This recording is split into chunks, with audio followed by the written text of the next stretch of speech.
toughest strongman in history, right here. It's not a beauty contest. This is strongman. Have to be alive if you can't do that. And away we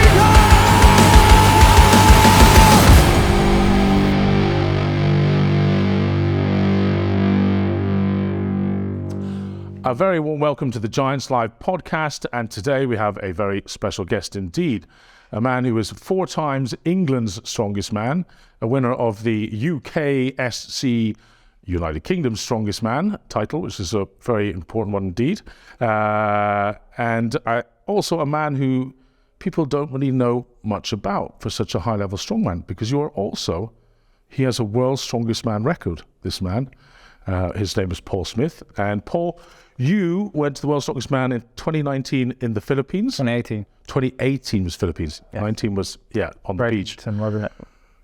Tell us a bit about your record. Do you know what it is? I can guess. It was the most points ever accrued. No, I wish it was. It was the latest entrant, the least amount of prep time knowing that I was going to be the world's strongest man. How many weeks did you have? Weeks? Okay, days. Well, I knew I was a reserve 2 weeks out. How many? No, I'm just being a prat. You actually got given the nod. You were now a competitor. How many minutes or seconds was it before you were meant to go? Definitely sub 20. Possibly 15, but it was definitely sub 20. I think we changed. You were the 4th heat, and I think there was a group 2. Did you go to the 5th? Were you the 5th heat out? Or did we just roll with it? Group 1 was going as I got the call. So I don't know. I can't remember if you changed. I think you, in your foolishness and rather panicky ecstasy, I think you just rolled with it and went straight in. I failed to pick up a sandbag as a warm-up. Too excited, and then ran out to Brian. No, I think they were literally going out. I think it was almost seconds. Yeah, it was not. You were standing around in a pair of flip-flops on a hot day in the Philippines, and Lalas Vitautas pulled his calf muscle, and he was trying to muscle his way through it and hadn't told anybody, because he's a stoic guy, isn't he, Lalas? Oh yeah, real tough guy. And then suddenly he just walked over me with a face like death. I thought, geez, what's wrong with Lalas, man? He's always quite a fierce-looking dude anyway. But he, I can't do it. I just can't do it. My leg, and he's sort of beating his leg. And I then turned to you, and you were the only reserve left. You had there was no option. Brian Benzel got in the night before, so he had a bit of time. The lucky sod. Me. I just heard you shout, "Where's Paul Smith?" And I was like, "Where's Paul Smith?" In the phone booth. Yeah, out you came. Well, mate, how did it go? Well, not very well on the loading medley. My heart rate was quite elevated, shall we say, as I went out. That's kind of the worst scenario, when you're not actually warmed up, but your heart rate's gone sky high, isn't it? It's like the worst combination. So I just kind of died halfway through. Because your cardio's pretty good? Well, generally it's a good event, but my heart rate just went. I was like sweating standing in the walkout and then going. It just wasn't. Wasn't ideal. The sports scientist wouldn't have improved really. Did you finish all the events? No, I failed the kettlebell toss, annoyingly. You are what are you, like 6'3", 6'2"? 6'2.5". No, I'm joking. How tall are you? 5'10.5". 5'10". Have you done much throwing? 5'11". Not at the time. No.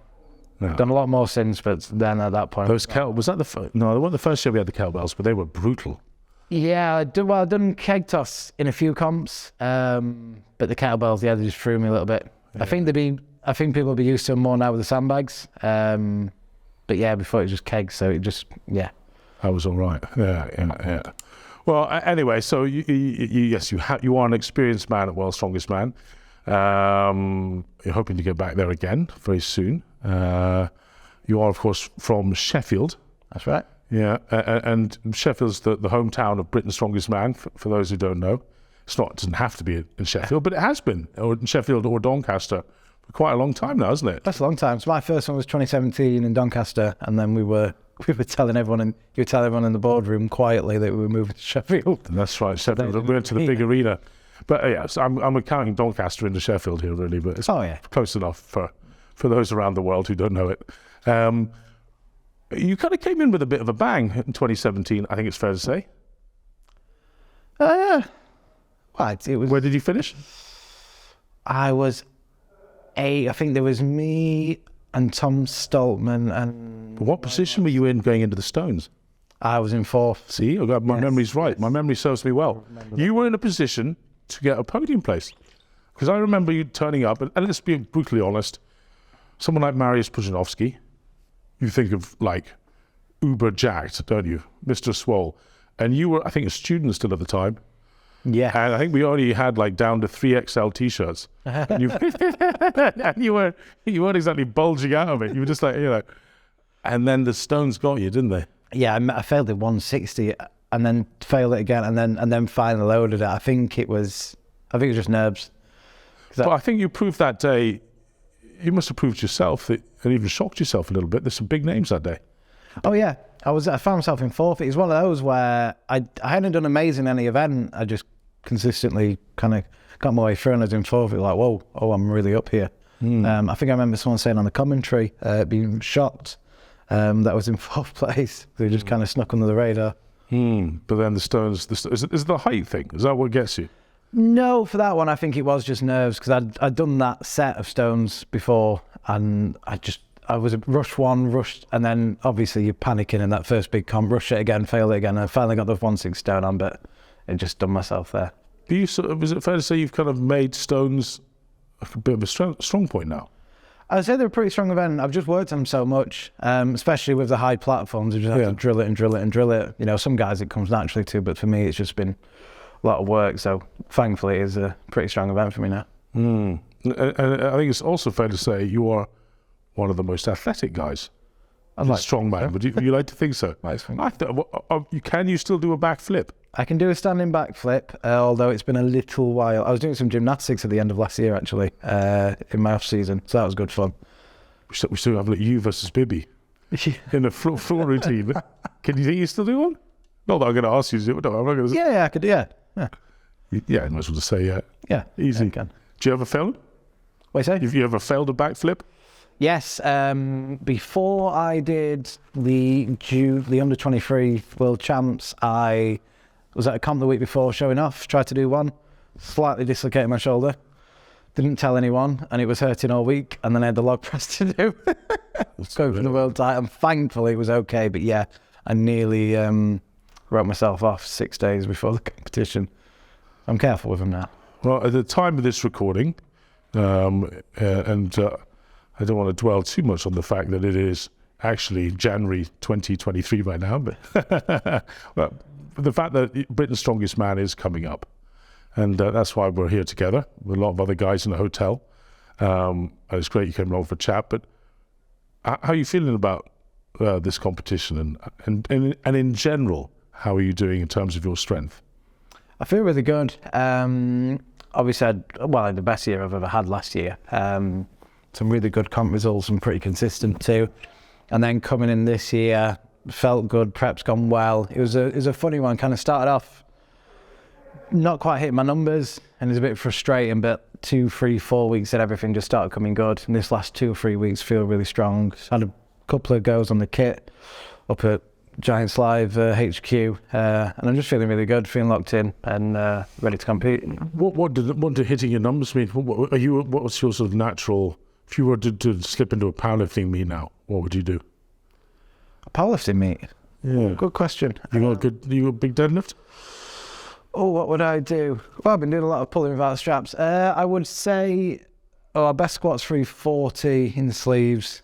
Our best bench is only 200, but I don't really train much. Yeah. And deadlift. So you've done a raw squat of 340. Yes. And deadlift somewhere in the high threes. I think without if you belted and suited and booted and strapped up, what would you pull? Oh, we go for 400 now. Above 400. Yeah. Really? But I haven't maxed. It's been a while, to be honest, since I maxed my deadlift. And today it was before I started wearing a suit. So there was a time when 400 was pretty damn impressive. Yeah, well, it's almost spoken about like, don't worry, I'm over 400. It's kind of crazy. Yeah, it's crazy. Because I tripled 370 last year, and I thought, right, 400 should be there now. And then I thought, that's not actually that good anymore. Like it's okay. But no one's writing home about a 400 kilo deadlift. Whereas when I started competing, 400 was very rare. You know, you're talking the Bennies and Boltons. Yeah. Well, when I got into strongman, the world record was 407.5 by a Hungarian deadlifter. But people didn't really use. Was that Badenhorst? No. The bad horse was South African. Yeah, his name was. Oh God, I can't even remember his name. Sort of shaven-haired, kind of looked like he'd come out of a Nightmare snuff film or something. He was a terrifying looking dude. What's his name again? You didn't want to get a lift with him on your own. He was a mean looking guy. Was it Lars? Was he an IPF lifter? Yeah, he was, yeah. Yeah, I know what you mean, but I can't think of his name. We could geek out here for a while and figure it out, but we'll blow past it. But are you an Olympic lifter at all? Yes, I've done quite a bit of weightlifting. Done a couple of comps years ago, but it's something I got into to help my strongman really. But I didn't really get into it. So I do a couple of comps, but it's always a part of my training. What did you snatch and clean and jerk then? It's been a while, but I clean and jerk 180, a steady 125, 180 in my last comp. That was I think 2016. I've done a 130 hang power snatch, and I've done a 200 split jerk now. And 200 push press as well, but I haven't actually done a big clean and jerk for a long time. So I mean, people would love to have big numbers. These numbers are big; they're big. Let's not pretend. But compared to, let's say, I don't know, like someone like an Eddie who had some freaky numbers. Oh yeah. But what would you say your main asset is then? How? Let me be harsh, right? Let me be somebody who's sort of armchair fan. He's too short. He doesn't have big enough numbers. How's he doing so well? I don't get it. I'd say for me, one, being pretty consistent across the board is a big strength. Moving well, anything yoke, farmers walks, anything like that comes pretty naturally to me. Good grips, I would say extremely good, my grip. Very rare that I'm going to lose out on a grip event. And then probably like any event that just is about digging in and determination. Again, I guess you've had a couple 100 million views, I think, on a video called "Can You Take the Pain?" Is that you, or were you another one? Mr. Smith beats Eddie Hall or something. Local lad beats Eddie the Beast. Yeah. So anything like that suits me because it's rare that someone's going to want to win an event more than me. So that's always. Ed normally likes to win an event, mind. He's pretty determined. Oh yeah. Well, you did him, did you? Did you beat him in that event? Yeah. You did. Yeah. Yeah. You said bicep hurt. Oh right, he had an excuse for that, didn't he? You think you could do his record if he did that one? Oh yeah, definitely. I think I was 3 or 4 seconds off. That was a few years ago, so yeah. He's done over a minute, hasn't he? I think it's 106. So you have done a minute? 102. So okay, you're probably the only other guy I think who's done over. Well, everyone thought it was a world record because no one else had done over a minute. Eddie had actually done more before, but yeah, okay. Quite rare. So what's your aspirations? Where does Paul Smith? What are you going to achieve in this strongman career? What do you think is possible? Well, to win all the big titles. Britain's is obviously the big one. That's the next step for me. Getting up there and winning that get that title. I feel like I'm at a point where if I perform well, I'll be right up there. It's not like a case of if everything goes right and if I have the perfect set of events. I feel like any general set of events, if I'm on form and have a good performance, I'll be right up fighting for the title. Do you think if and when you return to World's Strongest Man, do you think you'll get the a bit of a sort of flashback scenario, or do you think through training it will make life a lot easier? Oh yeah, I think now going into Worlds, even if I didn't have much notes, I think I'd just got a lot more experience now. So any kind of events that get thrown at me, probably okay. So will it be a hindrance, the past memory? I mean, was it slightly traumatic, the whole thing? Oh, no. Because you looked a bit shocked, actually, after the first. I just remember you from the don't remember the rest of it. I just remember the first event, you sort of turning white beforehand. And the whole thing was like watching you, sending a man to the gallows. Sending you out there. I felt really sorry for you. It was funny because I think I had Johan Els on one shoulder and Brian Shaw on the other shoulder. And it was like, right, this is the deep end. Well, if you don't, people know who Brian Shaw is. Of course, he's a giant, 6'8", 210 kilos. But Els was a big man as well. Big boy, yeah, crazy South African. He's a crazy dude, wasn't he, man? Oh yeah. But it was good because after that, I've had some things where people have changed and people are complaining. I thought, there's no more being thrown in to the wolves than that. So any situation that pops up, it's not really going to faze me. So it's good to have that experience, as it's. So you're a biologist, is that right? Well, I've got a human biology degree from the esteemed Sheffield Hallam University. Sheffield Hallam, Sheffield man? Yes, born and raised. Didn't want to go into the iron ore business, or not everyone works in steel? No. What percent of the population of Sheffield work in the steel factories? Now, I think pretty few. My dad was a steel worker. Was he really? Yeah. There we go. English Steel, because he's that old, and in Forge Masters. But yeah, he got made redundant in the early 80s, as did a lot of people. It's a shame, isn't it? Oh, yeah. Because was it fair to say Sheffield led the way in steel worldwide? It was. I think around World War II and post-war, it was the biggest producer of steel in the world. I could be wrong, but I think stainless steel was actually invented in one of the... I think it was, yes. I think that's right. What does it say? We'll claim it. Sheffield can claim it. Yeah. With a nice factoid now. Sheffield was the world's biggest manufacturer of scissors. Yes, scissors, yes. Drop that in, as in just a piece of conversation. Because we can cut between this, it's going to be great. I'm actually, did you know, Paul, that... It's got some good steel that I'm impressed. Yeah, that's what I'm saying. Yeah. Because did you know that Sheffield was once the largest producers of scissors? As a fact for you. It was indeed. Yes, it's you've got some good stainless steel knowledge there. Thank you very much. I appreciate that. Well, my old man worked for Morgan Crucible. Crucible being yeah. So he was kind of into steel and whatnot, but he knew the riddle of steel. Check, that was a little Conan. Right. So obviously your old man told you the riddle of steel. Yes. And that's why you got into weightlifting? Yes. How long have you been doing it for? Were you a rugby player or anything like that before? So I guess sporting career, I started off boxing. That was my first sport that I did properly, competitively, other than, messing about. Doing what were you like? Did you do any ABA? I only had a couple of fights. I was a bit heavy, so it's hard to get matched. So I had one... Well, my hedge record was 0-1 because I had a skills bout that went well. But if anyone knows skills bouts, I'm not actually sure if to do them anymore. They don't have a result. So it's a bit of a low pressure thing, which is strange. So I did well at that and then lost another fight, but then didn't get a matchup for a while. And it was that age where you start going out with your friends and, not wanting to train all the time. So I kind of fell out with boxing, started lifting from there, and then did a few things. Got quite into parkour, basketball. Parkour? Yes.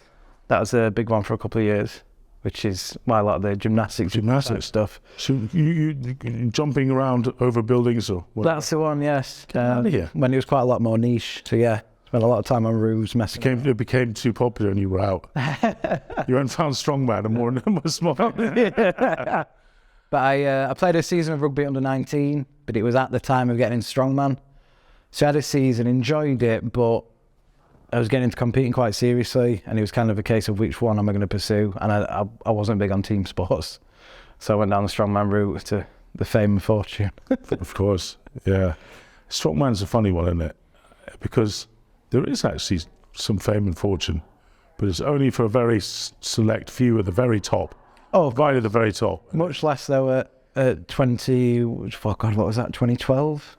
That would have been, so... 2012, what do you mean? When it was rugby or strongman, so much less... Strongman's come a long way, Oh, it's come on massively since I started. Do you think there's a lot more people competing in it now? I mean, worldwide, so what do you think is... Oh, yeah, I mean, there must be... if you just think about any level, talking about novice comps, there must be thousands in the country, which when I started... I mean, obviously you've been a lot longer than me, but I could tell you every strongman comp that happened in the country for the first couple of years. There wasn't really that many of them. No, I heard. But now... When I started strongman, it was kind of a sort of... It was just mid-90s kind of thing. And it certainly wasn't cool, that's for sure. People, even now still, that annoys me. You go to Ticketmaster and we're under bodybuilding. Yeah. You know, and I can remember one big moment actually. This is quite pivotal. It was going to the Arnolds, and I forget which Arnolds it was, but Strongman, I think it was the Arnolds Australia. Strongman was the single. They used to always have a poster of Arnold's, big cheesy mug. Yeah. You picture it, right? And then all the sports in front of his face. And normally the fun's bodybuilding, and they get smaller and smaller as their importance gets less and less. And there used to be like a little strongman dude sweating away in the corner over here. Maybe over here there was like, I don't know, power Pilates competition or something, competitor, whatever, his 36 sports. And the year after Ed pulled that world record in the deadlift, suddenly strongman was here. Yeah. It's a big moment, that actually. That was a big moment. The timing of everything was... But sadly, we can't exactly claim all of the rise. Like, gym culture has changed, I think, Yeah. I think strength training itself, because I mean, when I got into it, it was all, you'd go and train back and buys and chest, and that was a default training, whereas now... bodybuilders were the kind of a lot of the heroes. Yeah, that's who people knew. But they would have. You go buy a magazine, you take it back, you'd hide it from your mum so she didn't get worried about you. I found a study the biceps. I found a signed photo of a bodybuilder, Pat Warner, that I got in a supplement shop when those were a thing. When I was like 15, and it was I must have taken it from my it must have been from my apartment and then from my mum's house. But I remember it was like a. Did you cool? But I'll hide it away because it's. I don't want to. Here's a question: did you ever do any photo shoots in your underpants by yourself? Giving the full back. Not in the photo shoots. Like you set your phone up, kind of press it with a stick. No, actually, yeah. No. Actually, I remember you in my leaner days. This would be great for page 3 of Flex when I'm world champion. Okay, see, it's a call to a lot of people. Yeah. I'm gonna have split biceps like Ronnie Coleman or whatever. Yeah.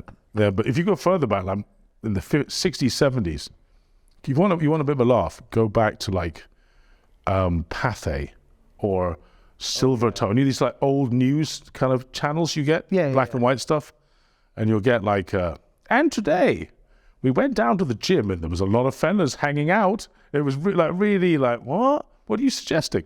You know what I mean?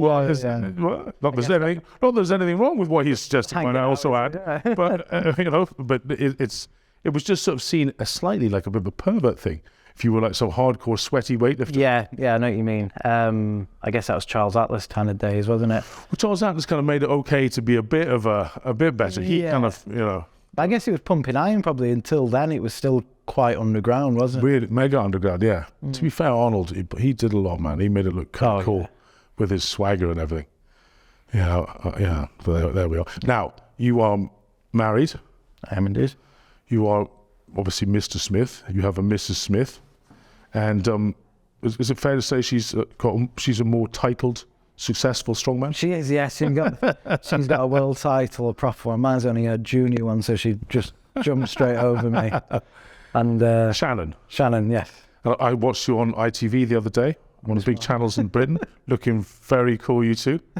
Yeah, it was good fun. That it was a bit weird, but it was good fun. How was the way of carrying them in? Absolutely fine, of course. I did think it was going to be Holly Willoughby. It wasn't Holly Willoughby. It was a replacement, wasn't it? It was a replacement. It was a little bit heavier.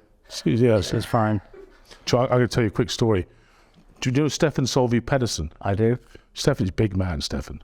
And we were doing Giants Live Turkey 2011, and we went out there for an early... No, when they did the axle record, is that... Yeah, the exploding axle. Exploding axle. That was like a party piece every time. Yeah, every single time. What a joke that was. Do you know there was no crowd in the background? There was no crowd because it happened to be on the same day as the Istanbul Marathon. Brilliant. And no one could get in. Brilliant. What a nightmare. Talk about bad planning. Promotion. Come on from them, haven't they? Oh, big time. What was my story? Stefan Solvi. We went to a whirlwind tour of news channels, and I was, as we were going along, I taught him how to pop a can, just like squeeze a can and explode it. The on your chest thing, and that we did that on one, and the second one I showed him how you could do it with just one hand. Do you know how to do that one? No, I don't know that one. Maybe I'll save that for another time. What you do is you pour it under hot water for ages. If you leave it there long enough, it'll explode. Just on its own. So we gave him gloves and he kind of went on in front of the crowd and it literally just went, boof, went off in his hand. And everyone just cheered. He was like, but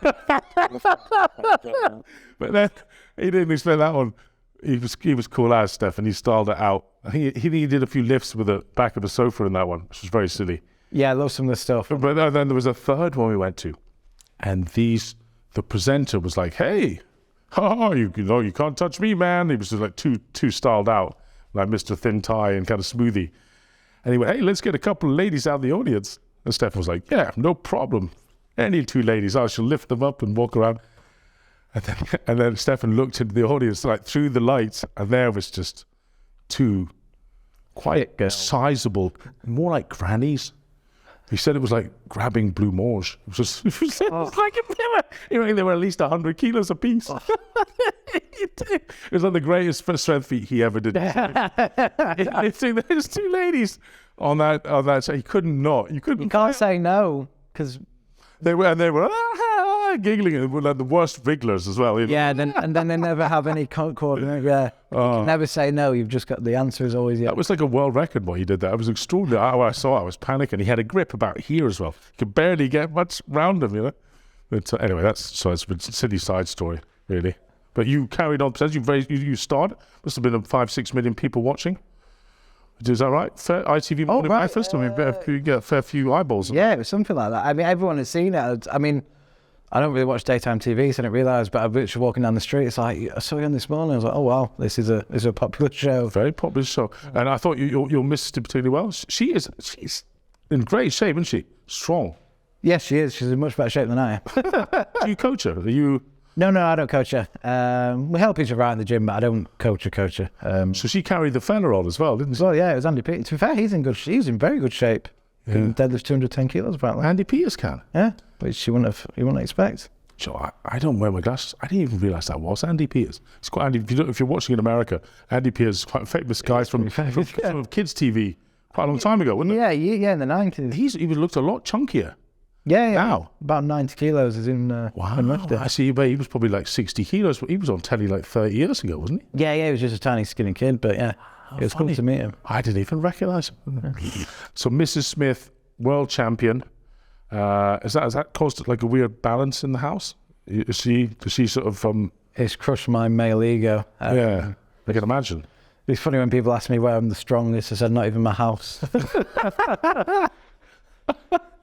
That's good. Not literally though. You can't beat her at bus lifts. I'd like to think all lifts, yes. But she likes. To be fair, pound for pound we're quite similar, so it's a good competition. Right? Yeah. What did you think of that World's Strongest Nation with the women? I found that the most, like, from a scientific point of view, sort of pseudoscience, how extraordinary the women did in grip, because upper body of a woman is meant to be 40% weaker on average, you know, physiological statistics. Hand size, because the thing with how we're getting a bit nerdy, the hands, it's not just muscular, it's neural, which generally men's nervous systems are a little bit more key to strength, and actual bone structure. Obviously, you think men having bigger hands, someone like Felix, and they just absolutely smashed it. And it's weird because it's not like they were giant women with giant hands like Gabby's a fairly average height. I should have gone and had a look at her hands afterwards. Did you have a look? Do you know her hands? I don't think they're anything ridiculous. I think she was saying she didn't expect. Send me, if you're watching this, Gabby, send me a photo of your hands. I'm fascinated to see them. Is there anything unique about them? It was, it was strange because all the stuff you hear is upper body strength. I mean, women's strength and training is much under research compared to men's. I'd say at that level, but. Yeah, it was just bizarre. I mean, it probably isn't.